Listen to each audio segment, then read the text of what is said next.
저는 개인적으로 북미에서 한 27년간 살았습니다. 미국, 캐나다 등지에서 27년간을 살았는데 일찍부터 부모님과 떨어져서 외국에서 산 지 근 30년 가량 되다 보니까 부모님에 대한 걱정이 많이 되죠. 많이 되고 부모님 연세가 많아지면서 늘상 마음에서 혹시나 한국에서 편찮으시다는 연락을 받게 되면 어떻게 하나 이런 생각들을 하게 됩니다. 그리고 가끔 한국에서 새벽에 전화가 오면 깜짝깜짝 놀라기도 해요. 혹시라도 몸이 불편해지시면 그래서 전화하신 게 아닌가, 또 아프시다고 전화하신 게 아닌가 그런 마음이 드는 거죠. 그러다가 수개월 전에 한국에서 전화가 왔습니다. 저희 장모님께서 갑자기 쓰러지셔서 혼수 상태에 빠지셨다는 이야기였어요. 아내가 다음날 비행기를 타고 한국으로 들어갔습니다. 그리고 일주일 넘게 병간호를 하였는데 하나님의 은혜로 의식이 돌아왔습니다. 그리고 조금 안도를 하면서 다시금 아이들을 돌봐야 되니까 일주일 남짓 한국에서 있다가 미국행 비행기로 올라타기 직전에 이번에는 장인어른이 전립선 말기 암 판정을 받았다는 소식을 듣고 왔어요. 그리고 징조가 굉장히 좋지 않다라는 청천벽력과 같은 그런 이야기를 듣고 왔어요. 그러다 보니까 와서 계속해서 울고 또 울고를 반복하는 그런 상황이 되었습니다. 요즘 세상에 이렇게 무서운 병들이 참 많이 있습니다. 암, 에이즈, 당뇨병, 요즘은 지카 바이러스 이런 병들이 상당히 많이 있어요. 미국 최고의 암 전문 병원이 텍사스 대학교인데 이곳에 MD 암센터라는 곳이 있습니다. 놀라운 것은 이곳 연구 암 연구를 위해서 연구 비용만 1년에 약 $6 billion. 그러면 한국으로는 한 6천억 원이 넘죠. 그래서 단일 연구 기관으로는 암 연구에 세계에서 가장 많은 투자를 하고 있는 곳이 이 텍사스 대학교입니다. 근데 이곳에서 종신 교수가 된 한국인이 있는데 그분 이름이 김의신 박사예요. 김의신 박사. 김의신 박사님은 지난 1991년과 1994년 두 차례나 미국 최고의 의사에 선정되기도 했었습니다. 그런데 이분에게 기자가 물었어요. 암을 어떻게 정리하십니까? 그랬더니 이분이 첫 번째로 했던 얘기가 암이요? 저도 잘 몰라요. 암은 불치병이거든요. 그렇게 이야기했다는 겁니다. 그만큼 무서운 병이 암이죠. 누구도 장담할 수 없는 그런 병입니다. 그런데 김의신 박사가 아주 중요한 이야기를 했어요. 그것은 자신의 마음을 다스리는 데 집중할 때 암을 극복할 가능성이 높아진다. 자신의 마음을 집중하는 데 중점을 두면 그만큼 암을 극복하는 데 도움을 준다는 겁니다. 세상의 어떤 병보다 더 무서운 병은 바로 마음의 병입니다. 간암 말기의 중환자라서 의사도 포기하고 시체실에 보내졌는데 그런 지경에서 다시 살아난 사람도 있어요. 그런데 어떤 분은 그만하면 10년 정도는 넉넉하게 살 수 있을 것 같았는데 마음의 병이 들어오니까 소망과 기대가 사라지니까 쓰러지고 말더라는 것입니다. 마음이 한번 무너진 사람은 아무리 좋은 약과 처방이 있다고 해도 다시금 일어서지 못합니다. 그래서 잠언 18장 14절 보면 사람의 심령은 그 병을 능히 이기려니와 심령이 상하면 그것을 누가 일으키겠느냐 말씀하고 있어요. 기독교 철학자 가운데 키에르케고르라는 사람이 있는데 이분이 쓴 책 중에 죽음에 이르는 병이라는 책이 있는데요. 죽음에 이르는 병은 바로 절망, 낙심이다 라고 표현하고 있습니다. 우리 마음에 이 절망 또 낙심이 한번 찾아 들어오면 우리 인생 전체를 망가뜨리고 다시금 회복하지 못하게 만든다는 사실이죠. 그렇다면 사람들이 언제 절망할까요? 사업이 한참 잘 되다가 내 뜻대로 그 사업이 진행되지 않으면 사람들이 절망하고 낙심합니다. 서로 사귀던 사람이 갑작스럽게 어떤 연유에서든지 헤어지면 낙심하고 절망해요. 건강하다가 어느 날 갑자기 건강을 잃어버려요. 그러면 사람들은 절망하고 낙심합니다. 사실 이 땅을 살아가면서 돌이켜보면 우리의 뜻대로 우리의 힘으로 조정할 수 있는 것이 과연 무엇이 있을까요? 차를 타고 차를 내가 운전하고 조정하는 것 같지만 사방간에서 그 차를 들이박으면 우리가 아무리 잘 조정하는 것 같아도 내 마음대로 그 차를 움직일 수 없지 않습니까? 여러분, 내 인생을 내가 다 조정하고 지배할 수 있을 것 같지만 내가 조정할 수 있는 것은 아무것도 없다는 것, 그것을 고백할 수밖에 없습니다. 이 낙심과 절망, 그렇다면 누구에게 찾아올까요? 누구에게 찾아올까요? 여러분, 산호라면이라는 노래를 들어보셨어요? 새파랗게 젊다는 게 한미천인데 째째하게 굴지 말고 가슴을 쫙 펴라. 내일은 해가 뜬다. 내일은 해가 뜬다. 들어보셨어요? 여기 보면 새파랗게 젊다는 게 한미천이어서 젊은 사람들은 낙심하고 절망할 일이 없을까요? 제가 군목으로 사역하면서 상당히 많은 그 상담을 우리 젊은이들과 하게 됩니다.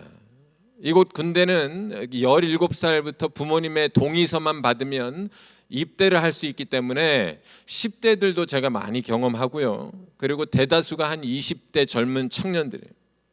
그런데 군목으로 있다 보니 수없이 자살하는 병사들을 목격하고 또 직접 장례를 치르기도 하는데 그분들의 대부분이 다 20대 젊은 청년들입니다. 실연당해서 진급에 실패해서 자라온 배경 때문에 낙심은 젊은 사람들에게도 찾아옵니다. 그렇다면 한 100세 되신 어르신들은 이제 인생 살 만큼 다 살았으니까 더 이상 낙심할 것이 무엇이냐 생각해서 낙심할 일이 없을까요? 제가 이전에 교회 섬길 때 100세 되신 어르신, 연로하신 어르신을 신방할 일이 있었는데 그분을 신방해서 여러 가지 이야기를 들으니까 그동안 잘 보이던 눈이 이제 노안이 와서 보이지 않으니까 낙심천만하다, 이런 이야기를 듣게 되었습니다. 여러분, 젊던 나이가 많던 간에 누구에게든 이 낙심이라는 것은 찾아오게 되어 있어요.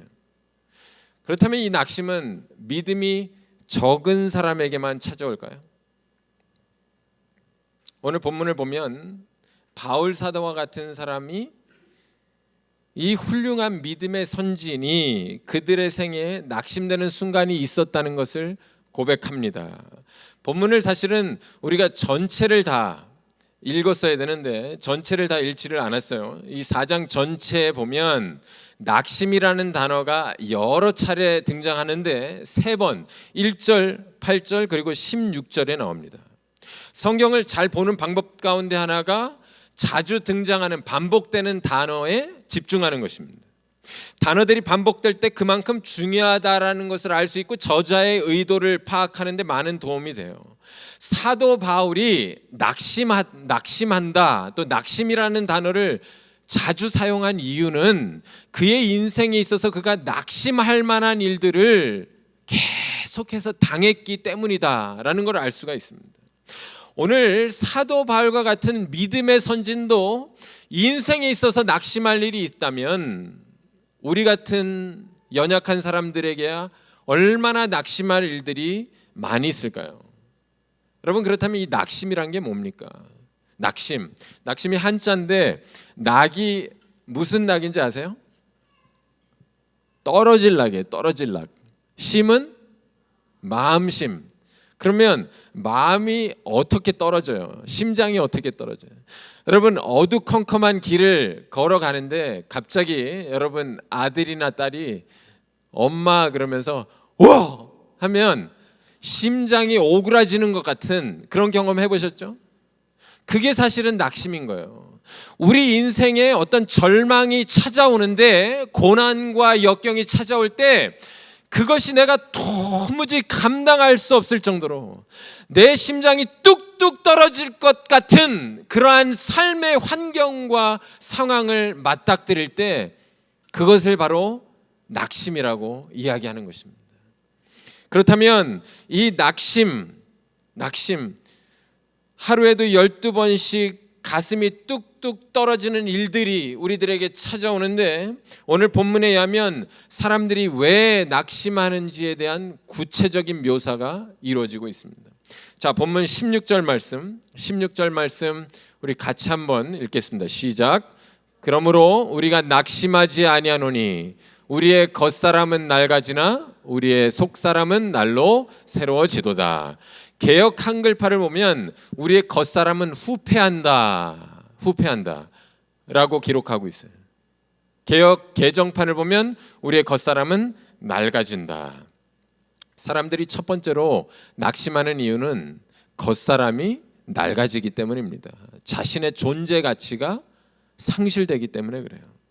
겉사람이 낡아진다, 후패한다라는 이 표현 자체가 사실은 영어 표현에 더 구체적으로 우리가 알아듣기 쉽게 묘사하고 있는데, outwardly we're wasting away.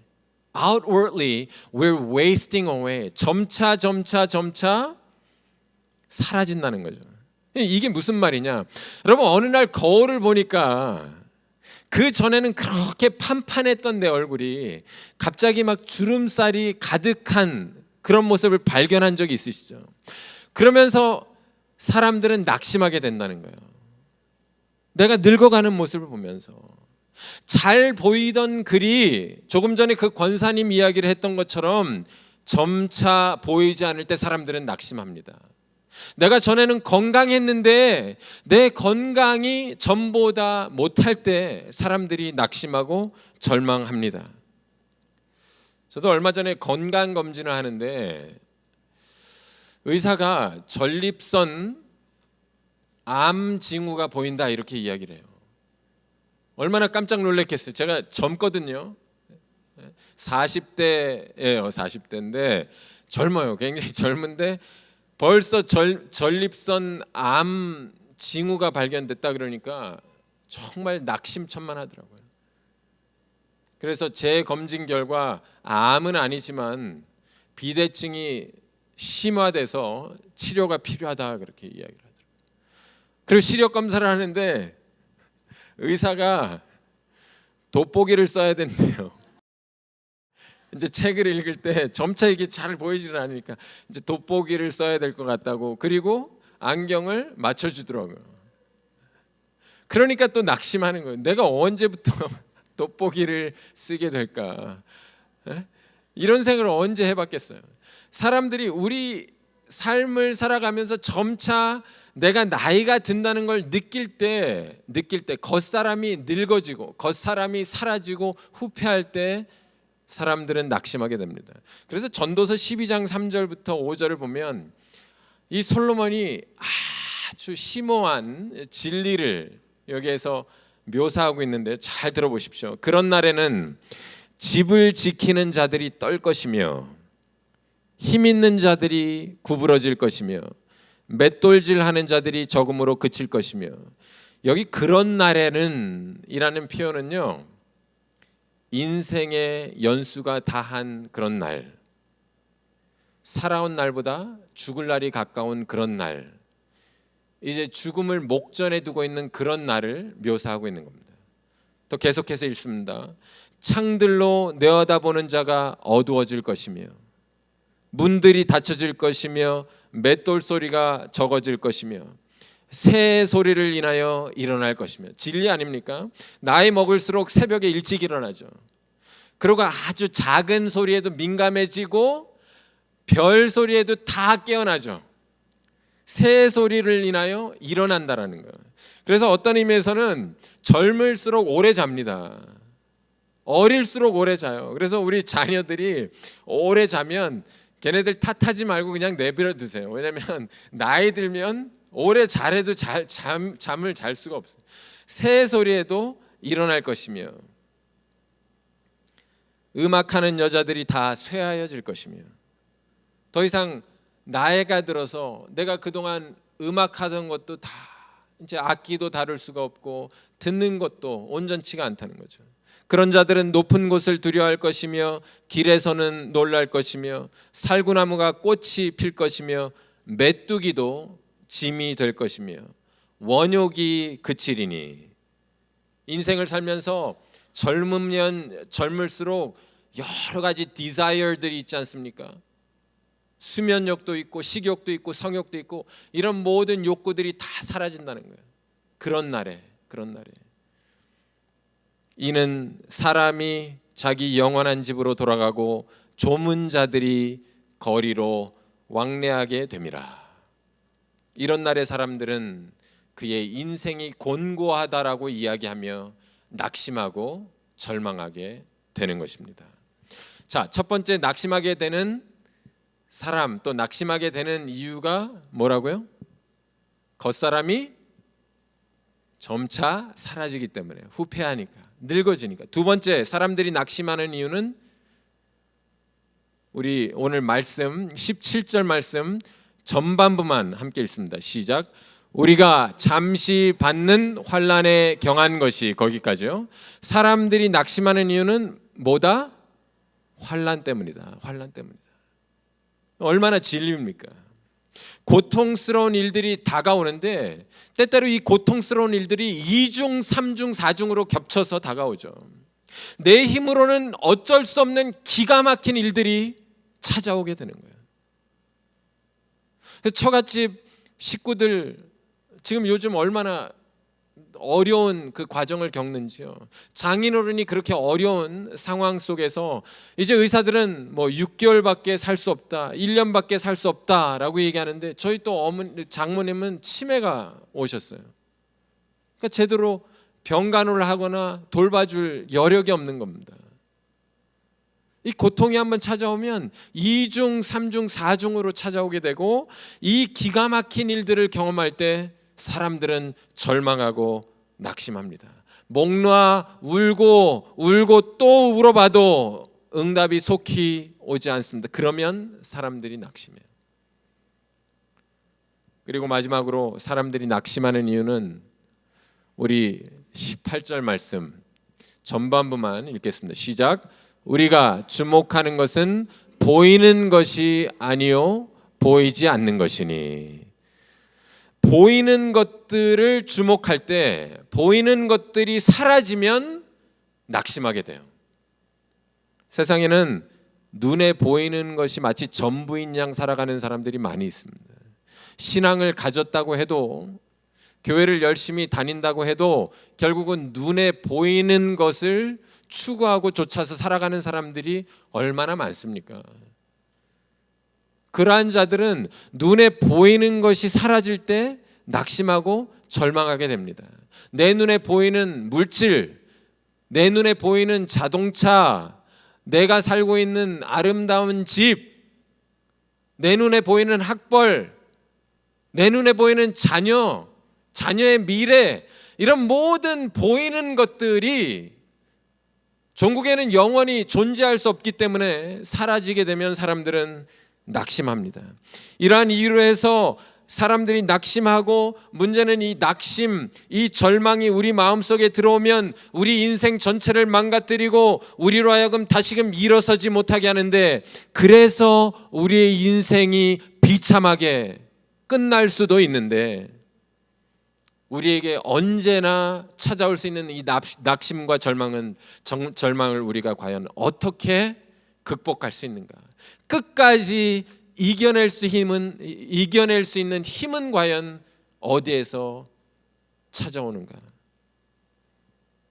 바로 오늘 본문에서 낙심할 수밖에 없는 상황에서 그 낙심과 절망을 이길 수 있는 세 가지 진리를 우리에게 제시하고 있습니다.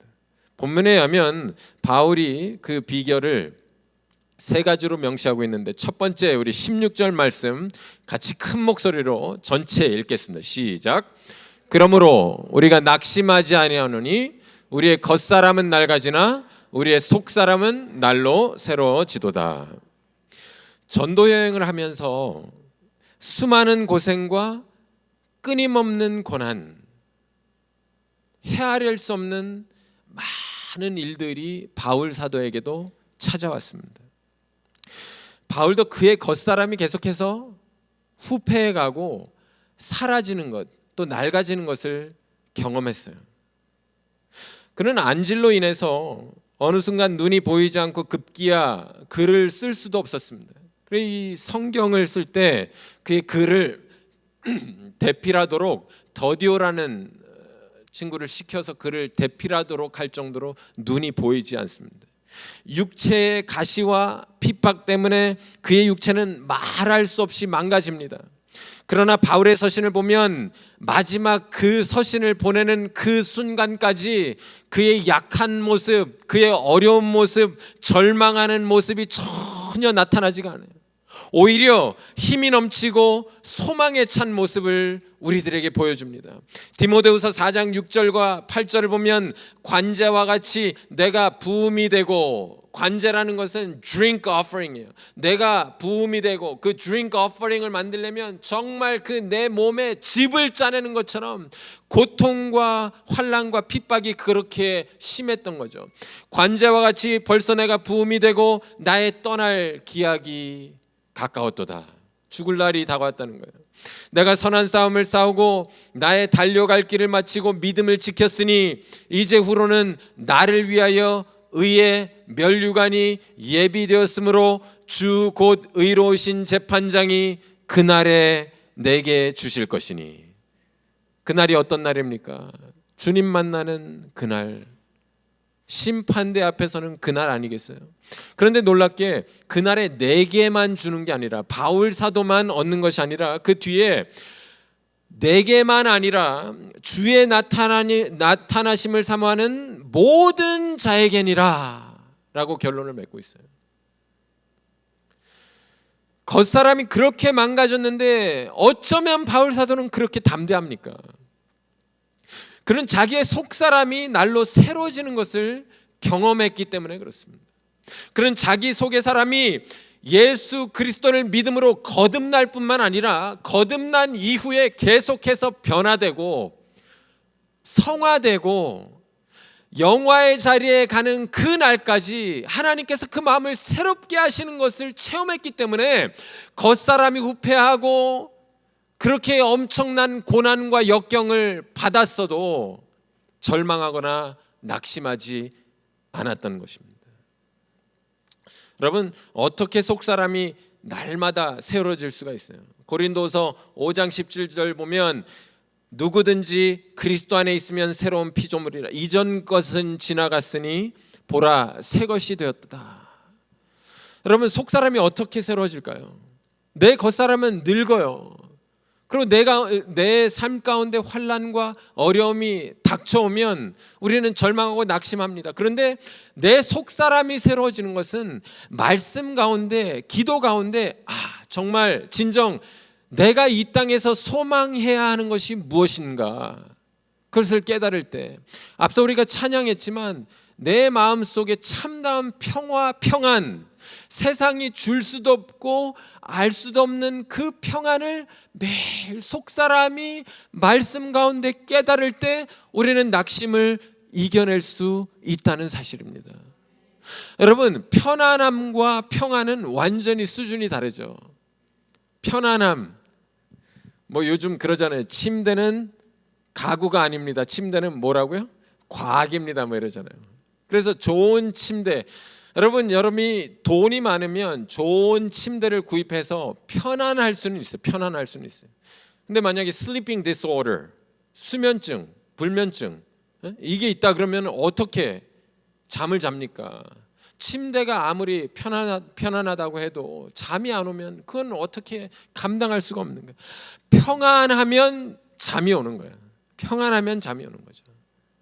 하나님께서 사랑하는 자에게 잠을 주시는 게 평안하면 잠이 오는 거죠.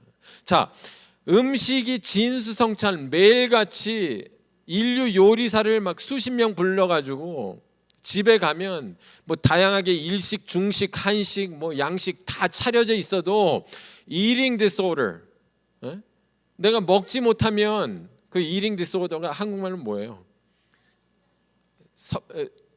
섭식장애, 섭식장애가 있으면 그거 어떻게 감당하냐는 거예요. 그럼 삐쩍삐쩍 말라가지고 피골이 상접해서 결국은 죽게 되지 않습니까?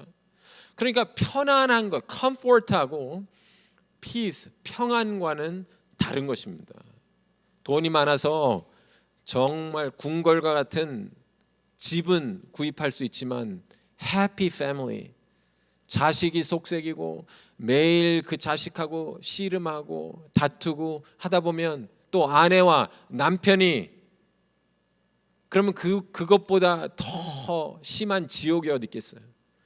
돈이 많아서 좋은 집은 살지 몰라도 해피 패밀리는 살 수 없는 거죠.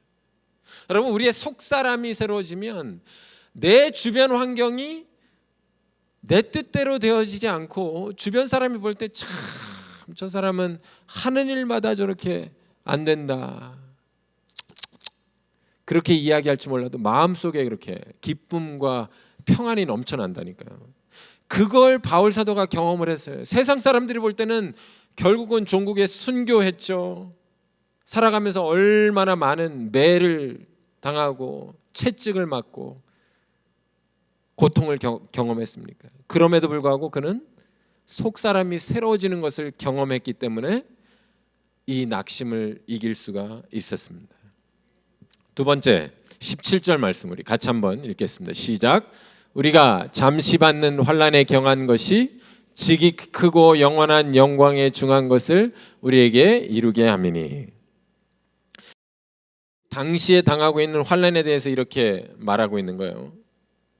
우리 잠시 받는 환난에 경한 것이 지극히 크고 영원한 영광에 중한 것을. 이 한국 성경이 이렇게 어려워요. 왜냐하면 한자로 되어 있기 때문에. 이게 영어 성경에는 환난에 경한 것은 light라는 거. light가 뭐예요? 이 조명 얘기하는 게 아니라 light, 가볍다라는 거 아니에요? 가볍다. 짐이 가벼울 때 light하다라고 써요. 그리고 무거울 때는 heavy라고 하고. 그래서 바울 사도가 받는 지금 그 환난 자체를 가볍다라고 바울 사도는 정의하고 있어요. 그리고 그 뒤에 지극히 크고 영원한 영광에 중한 것을 우리에게 이루게 함이니. 그리고 이 받는 환난을 잠시 받는다. 그런데 영어 성경은 momentary trouble, light and momentary trouble. 바울 사도가 받는 그 환난을 일시적으로 찰나적으로 왔다가 그냥 사라져버릴 그런 환난이다라고 이야기하는 겁니다. 잠시 받고 그리고 가벼운 환난이다. 정말 끝이 없는 것처럼 보이지만 아니다라는 거죠. 여러분, 저는 그래서 정말 바울 사도가 그 당시에 당했던 어려움이 잠깐 당했고 가벼운 환난인가 묵상해 보았습니다. 고린도서 1장 8절부터 9절 보면 힘에 지나도록 심한 고생을 받아 살 소망까지 끊어지고 우리 마음에 사형 선고를 받을 줄 알았으니. 이것이 바울 사도가 당한 환난에 대한 고백이었어요. 영어 성경에는 far beyond our ability to endure so that we even wanted to die. 그가 당했던 환난이 얼마나 견디기 힘들었으면 하나님 차라리 죽여주십시오. 차라리 제 목숨을 거두어 주십시오. 살 소망까지 끊어졌다. 우리 마음속에 사형 선고를 받은 줄 알았다라고 고백해요. 그런데 그랬던 바울이 우리가 잠시 받는 환난에 경한 것이라고 이제 고백할 수 있는 겁니다. 왜 고백할 수 있어요? 그 뒤에 뭐라고 얘기해요? 이것이 지극히 크고 영원한 영광에 중한 것을 우리에게 이루게 한다. For our light and momentary troubles are achieving for us. Achieving. 이것은 뭐예요? 다가온다라는 거죠. 점차 내게 다가온다. 지금 당하고 있는 이 환난과 어려움이 뭘 우리에게 가져다 주느냐? Achieving for us an eternal glory that far outweighs them all. Eternal glory. 앞으로 우리가 그곳에서 영원히 누리게 될 그 영광이 점차 지금 당하는 환난 때문에 다가오는 거예요. 그런데 far 이것을 outweighs them all 그러는데 outweights라는 말은 뭐냐면 이것과 이것을 무게를 재보는 거예요. 그럼 무엇이 더 무겁냐라고 할 때 이 영광의 중한 것을 비교해 보니까 지금 당하는 것은 아무것도 아니라는 거죠. 여러분 예수님을 믿으면 다 만사가 형통합니까? 한국에서 우리가 기복신앙을 경험한 사람들은 예수님 믿으면 들어가도 복을 받고 나가도 복을 받고 뭐 어디 가나 다 복 받는 얘기예요. 근데 엄밀하게 얘기하면 예수님을 믿는 것 자체는 더 많은 환난과 어려움을 우리에게 가중시키는 것입니다. 예수님께서도 말씀하셨어요. 아무든지 나를 따라오려거든 자기 십자가를 지고 십자가를 지는 게 쉽습니까? 여러분 세상에서 만약 내가 예수님을 믿지 않는다 그러면 나를 혐오하고 미워하는 사람 같이 미워하면 되죠. 눈은 눈으로 이는 이로 갚아주면 돼요. 그러나 예수님을 믿는 사람은 원수까지도 사랑하라고 하셨으니까 내 마음속에 그렇게 아무개를 만나는 게 불편하고 그 사람만 만나면 짜증나고 그냥 한번 짓다 핥혀버리고 싶고 그런데도 불구하고 가가지고 아무 일도 없었던 것처럼 자매님 당신은 하나님의 언약 안에 이러면서 나아가야 되는 거예요. 그렇죠? 그리고 예수님을 믿지 않으면 남편이 외도를 했다거나 정말 그러면 그 진짜 인간 같지도 않은 인간 어떻게 해서든 복수를 하고 싶은데 그래도 사랑하고 그래도 감싸주고 그래도 하나님께서 참으라고 그러니까 참고 얼마나 더 힘든 모습입니까? 그런데 놀라운 것은 그러한 참음과 내가 생각하는 고통이라고 여겨졌던 것들이 장차 다가올 영광의 중한 것과 비교할 수 없는 것이기 때문에 능히 감당할 수 있다는 것입니다. 바울 사도는 그가 그 환난을 경한 것이라고 말하는 이유는 장차 받게 될 지극히 크고 영광의 중한 것에 비하면 경한 것이다 라고 고백하고 있는 거예요. 지금 여러분이 어떠한 상황 속에 있을지 몰라도 그것이 지속되는 것 같아도 이제 주님과 더불어 영원히 영광의 자리에 서서 누리게 될 것과는 전혀 비교할 수 없다는 사실입니다. 그래서 바울은 그 고난 중에서도 낙심하지 않습니다. 더 나아가서 바울은 그 환난이 지금은 힘들고 괴롭지만 이것이 그 나라의 영광의 것을 이루게 하는 통로가 된다는 거예요. 야고보서 1장 3절과 4절 보면 내 형제들아 너희가 여러 가지 시험을 만나거든 온전히 기쁘게 여기라. 이는 너희 믿음의 시련이 인내를 만들어내는 줄 너희가 알미라. 인내를 온전히 이루라. 이는 너희를 온전하고 구비하여 조금도 부족함이 없게 하려 함이라. 여러분 온전하고 구비하여 뭐가 우리로 하여금 부족함이 없게 하려 하심입니까? 주님을 대면할 때 그때 우리가 전혀 부족함이 없도록 하나님께서 계속해서 이 시험과 환난을 주시는 거죠. 어쩌면 그 시험과 환난이 없었다면 우리가 이 자리에 지금 나와 있지도 않겠죠. 가끔 그런 생각 해보지 않아요? 야, 나한테 2밀리언만 지금 있다면 내가 지금 이 직장 때려칠 텐데 내가 이거 안 할 텐데 저거 안 할 텐데 하나님께서 그런 환난과 어려움을 주시는 이유는 우리로 하여금 예수 그리스도의 장성한 분량까지 더 성장할 수 있도록 하기 위함이라는 사실입니다. 바로 이 환난의 비밀을 알았기 때문에 낙심 중에서도 오히려 능력을 얻을 수 있고 승리할 수 있었던 것입니다. 자, 낙심 중에 이길 수 있는 비결 두 가지를 말씀해 드렸어요. 첫 번째가 뭐다? 첫 번째가 속사람이 새로워지는 것. 두 번째, 우리가 받는 환난이 경한 것이다. 그리고 찰나적인 것이다. 이것을 인식하는 거죠. 근데 그 경한 것, 찰나적인 것을 인식하기 위해서는 장차 다가올 영광의 중한 것을 기억할 때 가능한데, 마지막 가장 핵심적인 메시지입니다. 마지막 가장 핵심적인 메시지, 우리가 낙심 가운데 있을 때도 낙심하지 않을 수 있는 비결, 우리 18절 말씀 같이 읽겠습니다. 시작. 우리가 주목하는 것은 보이는 것이 아니요 보이지 않는 것이니 보이는 것은 잠깐이요 보이지 않는 것은 영원함이라. 바울은 눈에 보이지 않는 영원한 것을 보았기 때문에 보이는 상황과 환경 때문에 낙심하지 않았어요. 눈으로 보이지 않는 세계를 믿음으로 볼 수 있다면 우리는 낙심하지 않습니다. 그것이 바로 믿음의 능력인 거예요. 믿음은 뭐예요? 보이지 않는 것을 믿는 게 믿음 아니에요? 돌아본다, 여기 돌아본다라고 얘기했죠. 우리의 돌아보는 것.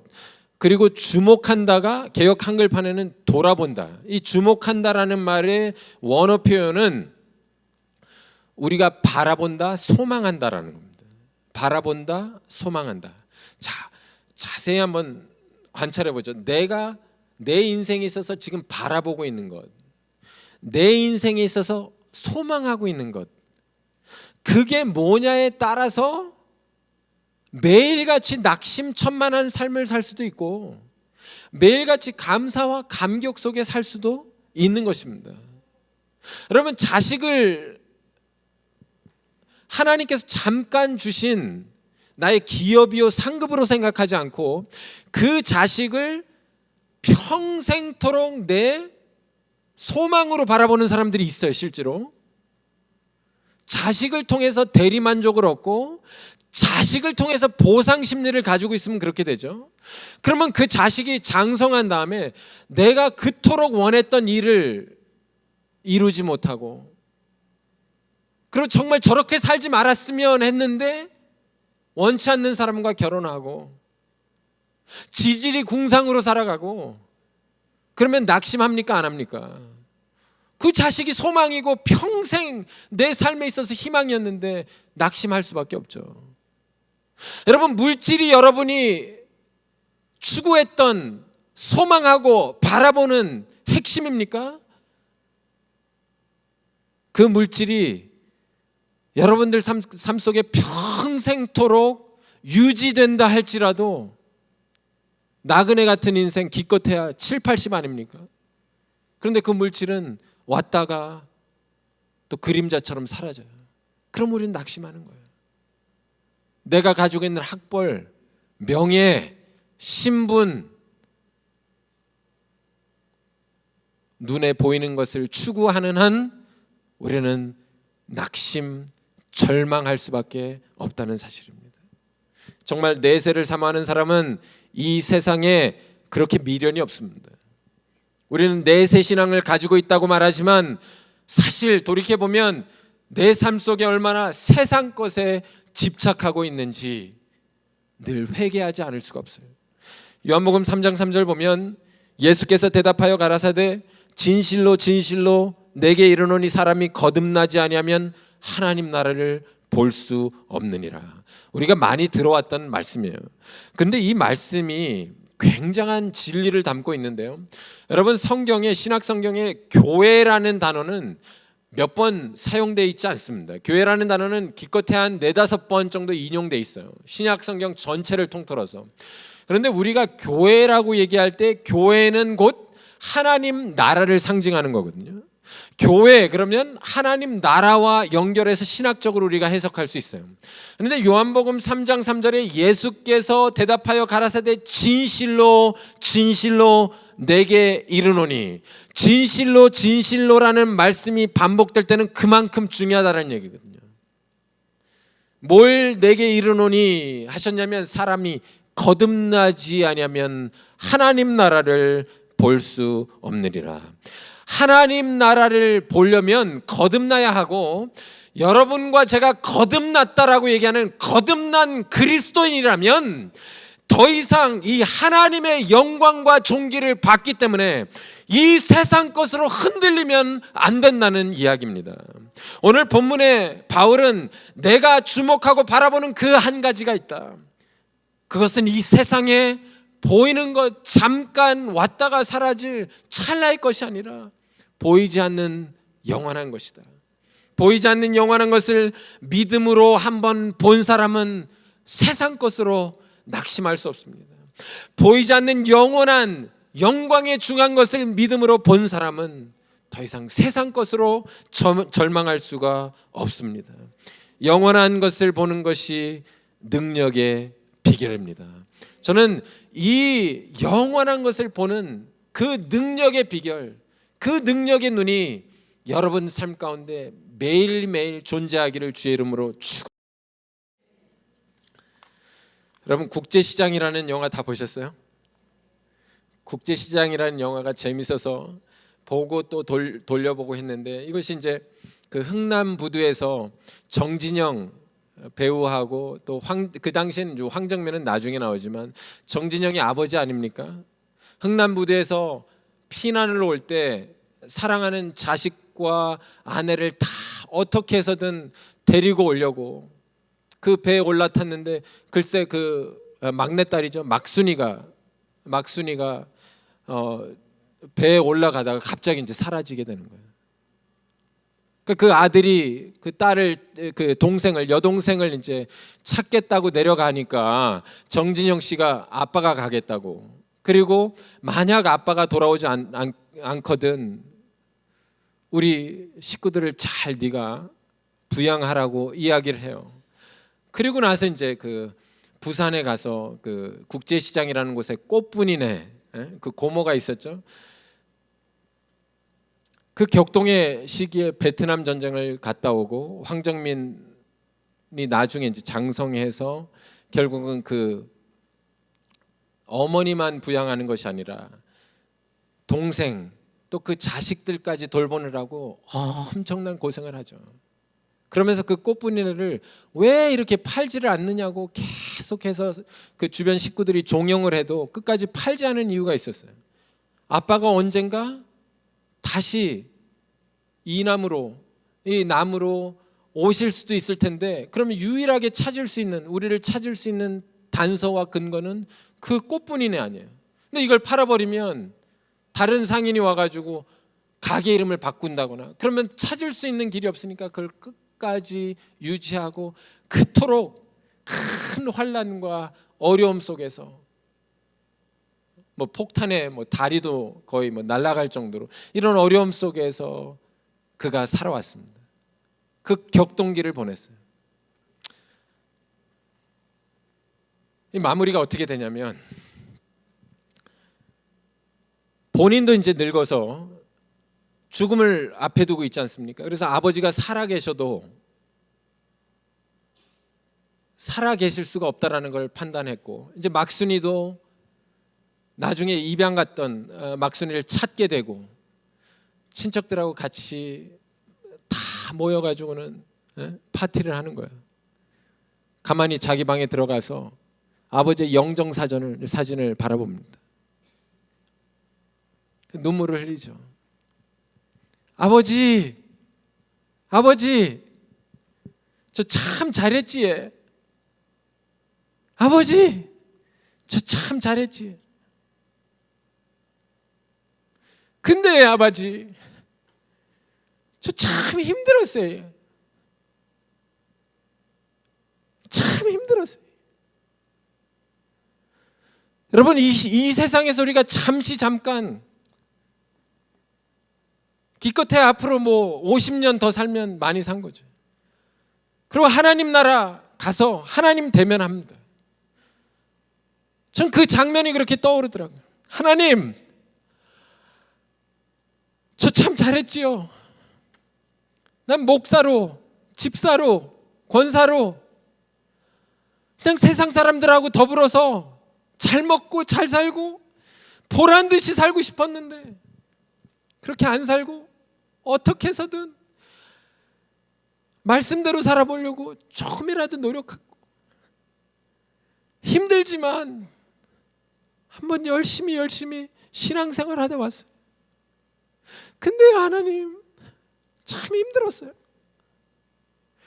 그때 하나님께서 여러분 위로해 주시지 않겠습니까? 근데 이 땅에서 내가 하고 싶은 거, 대학 가고 싶은 거 다 가고, 황정민을 예로 들면 먹고 싶은 거 다 먹고 나를 위해서, 나 한 사람을 위해서 그렇게 살아왔다면 그 아버지의 영정사진을 보면서 그런 이야기를 감히 할 수 있었겠느냐는 거죠. 그 아버지의 부탁이 지켜졌겠습니까? 하나님께서 우리에게 맡겨주신 사명이 있습니다. 그리스도인으로서 우리에게 요구하시는 하나님의 사명이 있어요. 바라기는 이 땅에 살아가는 것 자체가 전쟁입니다. 누구나 할 것 없이 그 전쟁통 속에서 매일매일 절망하고 낙심할 수 있지만 오늘 본문 말씀 기억하면서 이 세 가지 낙심 중에서도 이길 수 있는 비결을 힘입어 늘 승리할 수 있는 여러분 되어지기를 주의 이름으로 축원합니다. 우리 찬송 같이 한 곡 하기를 원하는데요. 내 영혼이 은총 입어.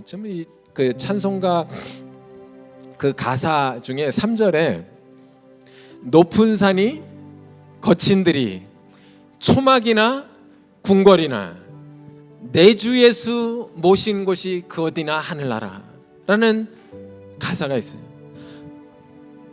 이 찬양이요, 그냥 우리가 가사를 음미하지 않고 부를 때는 그저 넘어갈 수 있는데, 야 정말 내가 한국에 살던 캐나다에 살든 시애틀에 살든 LA에 살든 높은 산이 거친 들이 초막에 살든 궁궐에 살든 우리는 그리스도에는 주님이 계신 그곳이 천국이고 하늘나라이구나, 이걸 깨닫게 됩니다. 더 구체적으로 할렐루야 찬양하세 내 모든 죄 사함 받고 주 예수와 동행하니 그 어디나 하늘나라. 내 영혼이 은총 입어 중한 죄짐 벗고 보니 슬픔 많은 이 세상도 천국으로 화답.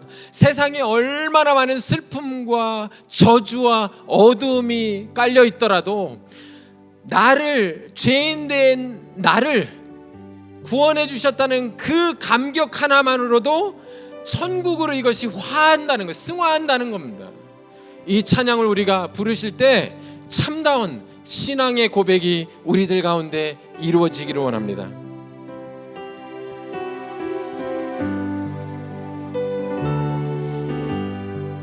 내 영혼이 은총 입어 중한 죄짐 벗고 보니 슬픔 많은 이 세상도 천국으로 화하도다. 할렐루야 찬양하세 내 모든 죄 사함 받고 주 예수와 동행하니 그 어디나 하늘나라. 주의 얼굴 뵙기 전에 멀리 뵈던 하늘나라. 내 맘속에 이루어지니 날로 가깝도다.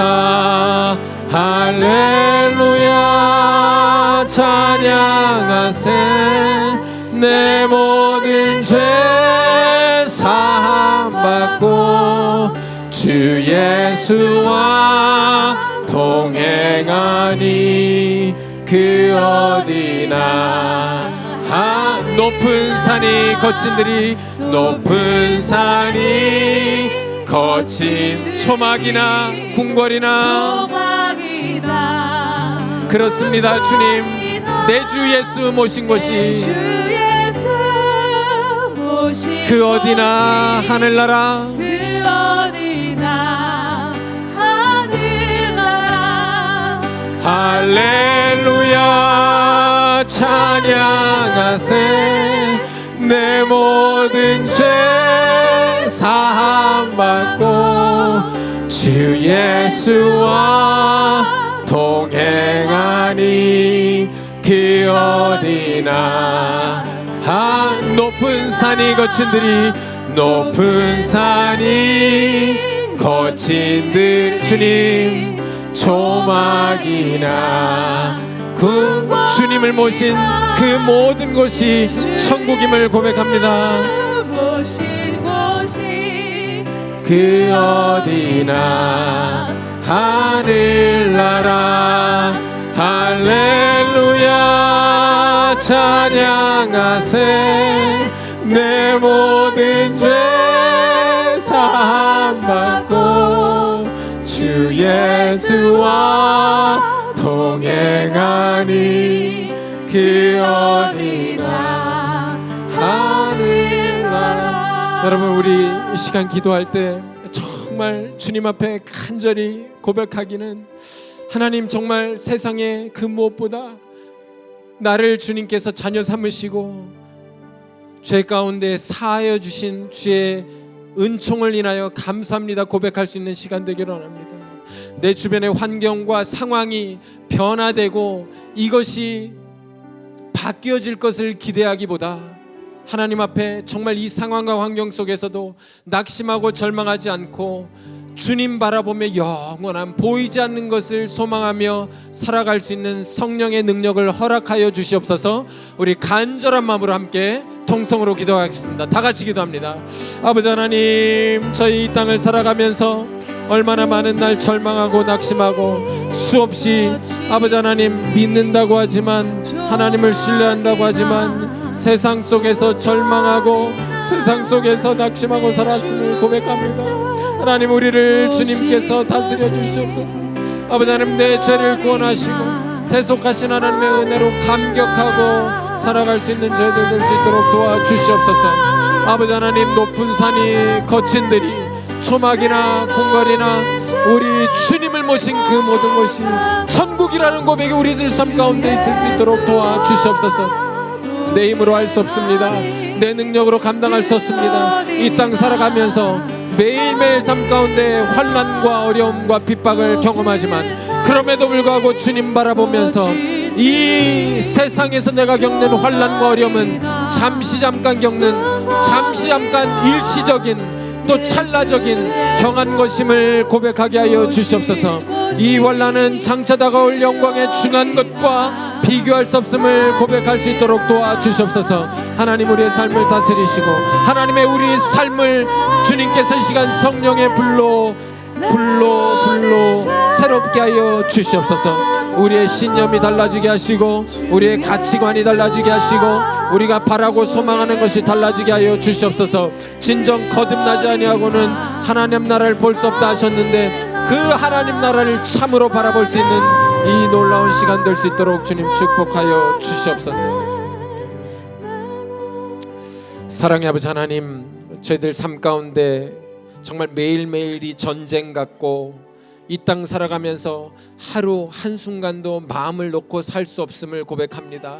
그러나 그러한 상황과 환경 속에서도 좌절하거나 절망하거나 낙심하지 아니하고 오히려 하나님 주신 능력을 힘입게 하여 주시옵소서.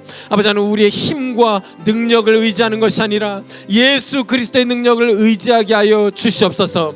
이 땅에서 당하는 환난과 어려움은 잠시 잠깐 일시적이고 찰나적이고 경한 것임을 고백하게 하여 주시옵소서. 이것은 앞으로 다가올 영광의 중한 것과 전혀 비교할 수 없음을 주님 앞에 고백하게 하여 주시옵소서. 보이는 것 때문에 초조하고 보이는 것을 위해서 좌불안석하고 좌지우지되는 인생이 아니라 보이지 않는 영원한 주님 나라를 바라보는 저희 모두가 되게 하여 주옵소서. 예수 그리스도 이름으로 간절히 기도 올려옵나이다. 아멘.